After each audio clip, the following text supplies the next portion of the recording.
नुकसान हो रहा है अगर आर्थिक रूप से बात करें? बद्दी बूटीवाला नालागढ़ बहुत बड़ा औद्योगिक एशिया के मैप पे हमारा औद्योगिक क्षेत्र है, लेकिन डेवलपमेंट के नाम पे, बजट के नाम पे बद्दी को जो है वो आज तक इग्नोर किया गया।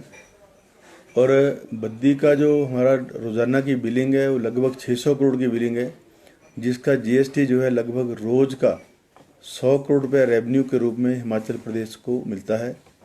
हिमाचल प्रदेश की 85% जो इनकम है वो बद्दी से होती है। और बद्दी आज आइलैंड बनने वाला है। हमारा एक पुल बद्दी बूटीवाला रोड पे अगर वो नहीं होता तो बद्दी आइलैंड बन गया होता।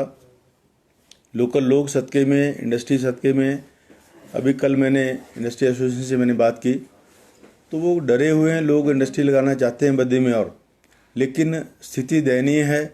नेशनल हाईवे का काम लगे 1 वर्ष से ज़्यादा हो गया, अभी तक एक भी पुल जो है वो नहीं बना पाए। उल्टा जो पुल हमारे पहले से चल रहे थे उनकी डिगिंग, उनके बोरिंग के कारण जो है वो हमारे 3 पुल जो है वो धराशायी हो गए हैं।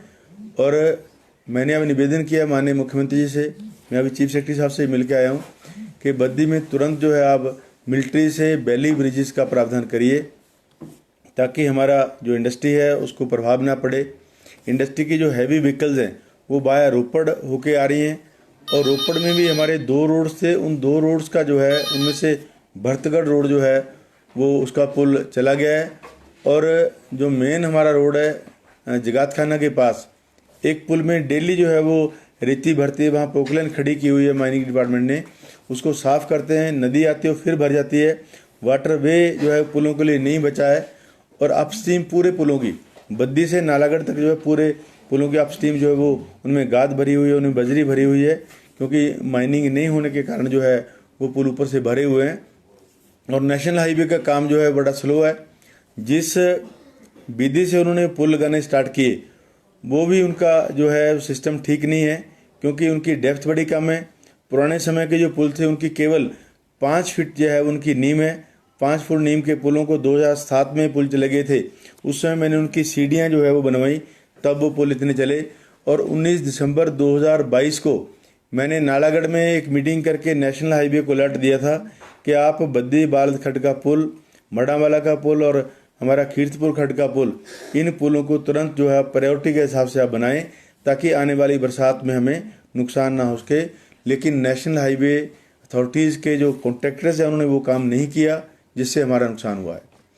और इसके अलावा जो मेरा पहाड़ी क्षेत्र है, कसौली तक मेरा एरिया लगा हुआ है, उधर कुनिहार तक एरिया लगा हुआ है, मेरी लगभग 150 किलोमीटर सड़कें चली गई हैं और कोलैप्स कर गई हैं।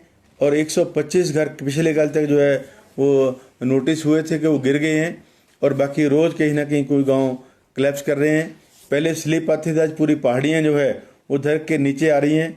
और बद्दी जो बालद नदी है उसमें भी झील बनने का खतरा जो है वो बना हुआ है, उसमें एक बहुत बड़ी पहाड़ी नीचे चली गई। परसों हमने एडीएम साहब को साथ लेके मैंने उसका विजिट किया था। उसमें हम क्या करते हैं, वहाँ पे रोड नहीं है, इसलिए हम उसको जो है वो छेड़ भी नहीं सकते हैं क्योंकि बरसात का मौसम है। तो माननीय मुख्यमंत्री के ध्यान में मैंने ये सारा मौका लाया है और उनसे मैंने निवेदन किया है कि वो मेरे क्षेत्र का दौरा करें। मेरे अपने एरिया में कम से कम 500 करोड़ का नुकसान जो है वो हुआ है। पूरे जिला में लगभग 1200 घर जो है वो कोलैप्स कर गए हैं। हम लोग उनको तिरपाल दे रहे हैं जो नाकाफ़ी है।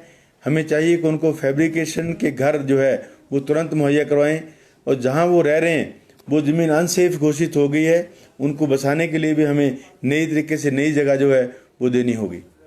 सर, जो 4 लेनिंग का जो काम चल रहा है, क्या वो काम भी सही तरीके से नहीं हो रहा है? जिसकी कटिंग हो रही है पहाड़ों की, क्या मानते हैं उसकी भी जांच करेगी सरकार? कुछ इस तरह से 4 लेनिंग के बारे में कहना चाहूँगा कि 4 लेनिंग का जो सिस्टम है काम करने का, अगर आप परवाणु शिमला हाईवे की बात करें, जो डंगाज लगे हुए हैं पत्थर के डंगाज हैं, पत्थर के डंगा पे जैसे ही वजन पड़ेगा वो फट जाएगा। वहाँ पे आरसीसी जो है वो उसमें सरिया डाल के वो डंगा लगना चाहिए था, उसको नीचे से पैर बन के वो डंगा लगना चाहिए था, वो नहीं बने हैं, जिसकी वजह से बार बार नुकसान हो रहा है। और इसमें हमें मेरे हिसाब से सुरंग के माध्यम से जो है वो नेशनल हाईवेज को आगे बढ़ाना चाहिए था। उस कटिंग की वजह से जो है पहाड़ी बहुत 90 डिग्री कटिंग हुई है उसकी वजह से ज़्यादा नुकसान हो रहा है। फार्मा उद्योग को कितना नुकसान है अगर इससे बात करें, क्योंकि बद्दी एक बहुत बड़ा हब है फार्मा का, कितना नुकसान है? क्या कोई ऐसा संकट भी आ सकता है अगर उसे जल्दी रिस्टोर नहीं किया? 1 महीने से ऊपर हो गया। पिछली 8 तारीख को बद्दी में जो है वो नीचे वाला जो मेन पुल है उसके 2 पिलर सरकने लगे थे, उनको हमने रिस्टोर करने के लिए रिपेयर करवा दिया, लेकिन अब जो है भारी बारिश के कारण फिर दोबारा चले गए। और फार्मा के सभी उद्योगों को भारी नुकसान हो रहा है। कई उद्योग ऐसे बड़े हैं कि जिनमें 2-2 हज़ार लेबरर्स काम करते हैं, उनको बिठा के सैलरी देना जो है बड़ा मुश्किल उद्योगपतियों के लिए है। तो इसलिए गवर्नमेंट को जो शीघ्र ही कोई ठोस कदम इसमें उठाने होंगे। सर, आपने कहा कि बद्दी की तरफ ध्यान नहीं दिया जा रहा है, कौन ध्यान नहीं दे रहा है? नहीं, पहली बात कर रहा हूँ, आज तक ध्यान नहीं दिया गया है। हमारी सरकार तो माननीय मुख्यमंत्री जी ने पूरा आश्वासन मुझे दिया है कि बद्दी के लिए उन्होंने सीएस साहब को भी फ़ोन किया, मैं मिला भी हूँ, तो उस पर आज से ही काम स्टार्ट शुरू हो गया। मिलिट्री से वो लोग बात कर रहे हैं कि वैली ब्रिजेस की बात होगी। और बजट, स्पेशल बजट जो है हमारी अथॉरिटी वहाँ बनी हुई है BVNDA, बद्दी बरूटीवाला नालागढ़, उस अथॉरिटी के लिए मैंने 100 करोड़ की मांग की है। मेरा सब डिवीज़न चंडी जो PWD का डिवीज़न है, सब डिवीज़न है, उसके लिए मैंने 100 करोड़ की मांग की है। मेरे जो ग्रामीण सड़कें हैं उनके लिए मैंने 10 करोड़ की मांग की है कि उनको रिस्टोर करने के लिए मुझे इतने पैसे चाहिए।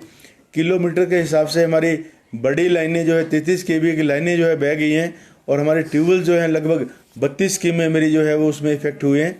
उन सभी स्कीमों को रिस्टोर करने के लिए पाइप्स चाहिए, उनमें और जो है वो लेबर लगी, कंक्रीट होना है, वो सारा उसके लिए पैसे का इंतजाम चाहिए। तो मैंने माननीय मुख्यमंत्री जो भी लिखित रूप में जो है लेटर दिए हैं, उस पर माननीय मुख्यमंत्री जी ने आश्वासन दिया है कि इसमें जो वाजिब होगा वो आपकी मदद करेंगे। सर, क्योंकि जिस तरह से नुकसान डिजास्टर से हुआ है, इस बार केंद्र से उम्मीदें हैं हिमाचल में, आपको लगता है कि जो मदद प्रदेश की होनी चाहिए? जी, मैं काफ़ी दिनों से इस मामले को उठा रहा हूँ कि केंद्रीय सरकार को राष्ट्रीय आपदा घोषित करनी चाहिए।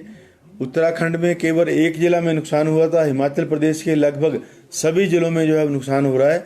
और मेरे एक कॉन्स्टिट्यूंसी में अगर 500 करोड़ का नुकसान है तो अन्य कॉन्स्टिट्यूंसीज में बहुत बड़ा नुकसान आप शिमला में देख लिए। शिमला में आज तक ऐसा नुकसान नहीं हुआ, कुल्लू मनाली में ऐसा नुकसान नहीं हुआ।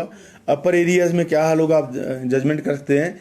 तो नेशनल डिजास्टर जो है घोषित होना अति आवश्यक है, ताकि हमें वहाँ से पैकेज मिल सके हमें, क्योंकि अदरवाइज़ तो हमें इसके रिस्टोर करने में ही 4 साल लग जाएंगे। Thank you.